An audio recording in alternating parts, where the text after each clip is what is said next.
মসজিদ তো আল্লাহর, আল্লাহর কাছে যেতে কোনো লজ্জা নেই। যে যত বড় পাপী হোক কোনো লজ্জা নেই, কোনো শরম নেই।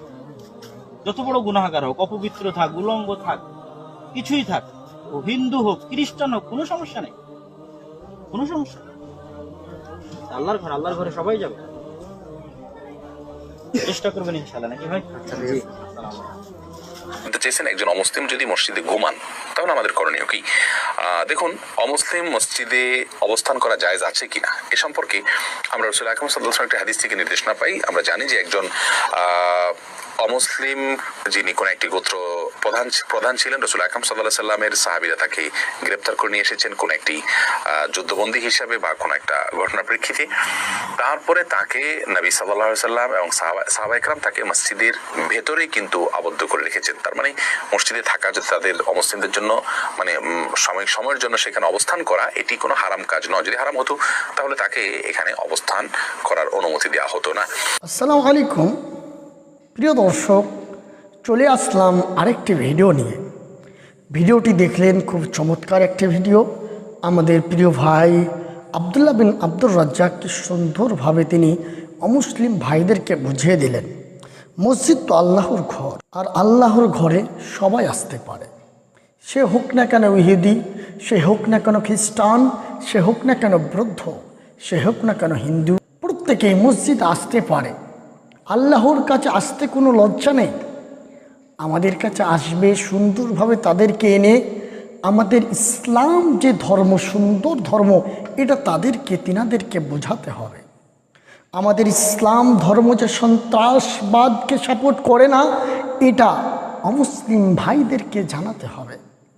আমাদের মুসলিম ধর্ম অমুসলিম ভাইদের প্রতি সুন্দর আচরণের কথা বলা হয়েছে, এটা তাদেরকে জানাতে হবে।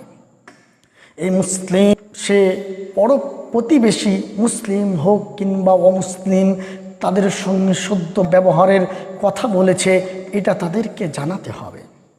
সুন্দর তিনি কথা বলেছেন, হোক না সে নাপাক, হোক না সে অমুসলিম, প্রত্যেকের জন্য আল্লাহর ঘর খোলা আছে।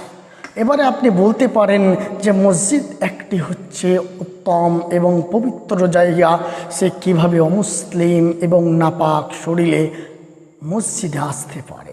ছোট্ট একটি উদাহরণ দেব। রাসূল সাল্লাল্লাহু আলাইহি ওয়াসাল্লামের হুকুমে এক সাহাবী এক কাফিরকে বন্দি করেছিল মসজিদের খাম্বায়, অর্থাৎ খুঁটিতে তাকে বেঁধে রাখা হয়েছে। অথচ সে মুসলিম ছিল, অথচ সে নাপাক ছিল। নবী সাল্লাল্লাহু আলাইহি ওয়াসাল্লাম তিনি তো আমাদের চাইতে অধিক এই বিষয়ে খবর রাখেন যে তিনাকে রাখা যাবে, মসজিদে রাখা যাবে কি যাবে না, তিনি অধিক অন্যতম শিক্ষক। অথচ তিনি মসজিদে বেঁধে রাখার হুকুম দিয়েছিলেন। অতএব বিস্তারিত একটি হাদিস আছে, অন্য বিষয়ে আমি শুধু সাধারণভাবে তুলে ধরলাম যে মসজিদে আসা যাবে, কোনো সমস্যা নাই, কোনো প্রবলেম নেই।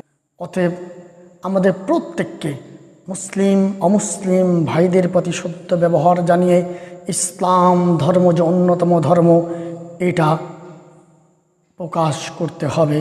আসসালামু আলাইকুম, দেখা হচ্ছে পরের ভিডিওয়।